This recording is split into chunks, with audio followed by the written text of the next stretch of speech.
민주당 내에서는 이 인물의 총선 출마를 두고 설왕설래가 오가고 있습니다. 누굴까요? 영상으로 잠깐 보시죠.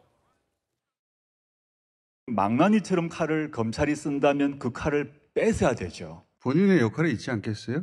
제가 사회적으로 명예회복을 해야 된다는 생각은 하고 있고요. 출마라는 방법이 있죠.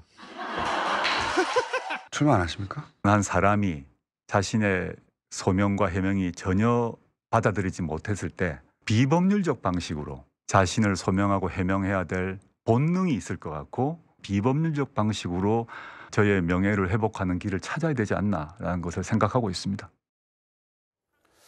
자, 이 조국 전 법무부 장관이 어제 저렇게 이야기한 것을 두고 사실상 총선을 출마하는 것으로 마음을 굳혔다라는 평가가 많습니다. 그런데 민주당 내에서 다시금 이 네 글자가 거론이 되고 있습니다. 조국의 강. 영상 하나 더 보시죠. 안 걷는 건 아니고 못 걷는 거죠. 저는 건너보려고 하는데 상당히 강폭이 넓은 것 같습니다. 누가 이렇게 잡고 있습니까, 도대체? 잡는 건 아니고 워낙 강폭이 넓은 거죠. 혹시 김남국 의원 등이 이렇게 잡으십니까?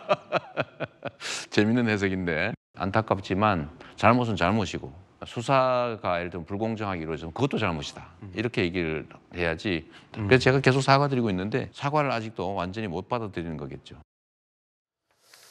자, 조 전 장관의 출마를 사실상 굳혔다. 조국의 강이라는 네 글자가 다시금 소환이 되고 있는 가운데 조국 전 장관 앞에 놓인 선택지들은 이러합니다. 한번 쭉 봐주시죠. 네 개 중에 하나일 겁니다. 글쎄요, 시청자 여러분들의 판단은 어떠하신지요? 조만간 조 전 장관이 실제로 어떠한 생각을 하고 있는지는 조 전 장관의 입을 통해서 아마 확인이 될 겁니다.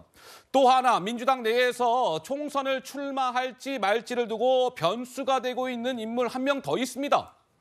누굴까요? 만나보시죠. 저부터 내려놓겠습니다. 저 송영길은 다음 총선에 출마하지 않겠습니다. 선배가 된 우리는 이제 다시 광야로 나설 때입니다. 청년 정치인들이 도전하고 전진할 수 있도록 양보하고 공간을 열어줘야 합니다. 여기서 20일 동안 농성하면서 많은 우리 국민들 당원들이 좀 더 자신감을 갖는 계기가 되지 않았습니까? 맞습니까? 별거 아니다. 쫄지 말아라. 가서 싸우자. 인터뷰에서 윤석열은 자기가 연수원 동기였으니까 잘하는데 검찰주의자다. 검사가 정의를 선포하는 거죠. 북한 공산주의 수령론하고 비슷하잖아요. 한동훈 장관을 11월 중에 탄핵 소추를 반드시 해야 된다고 생각합니다. 그리고 이 검찰과 싸우지 않고 뒤에서 무슨 통합이 있겠습니까?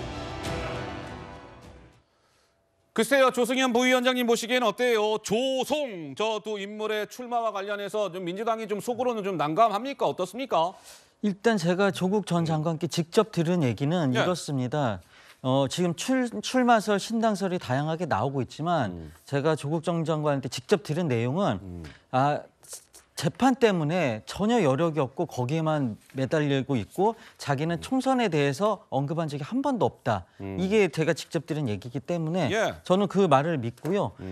그리고 송영길 장관은 공식적으로 불출마 선언했습니다.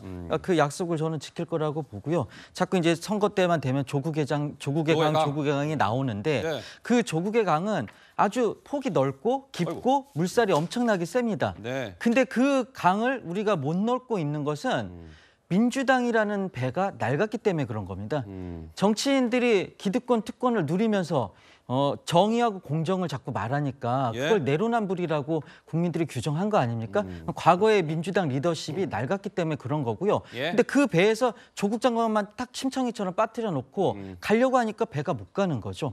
그래서 저는 이 배를 바꿔야지, 이 낡은 배를 바꾸는 것만이 이 강을 건널 수 있다. 저는 그렇게 생각합니다. 알겠습니다. 이제 총선이 다가오면 다가올수록 여러 인물들의 총선 출마 여부를 두고도 좀 갑론을박이 이어질 것 같습니다.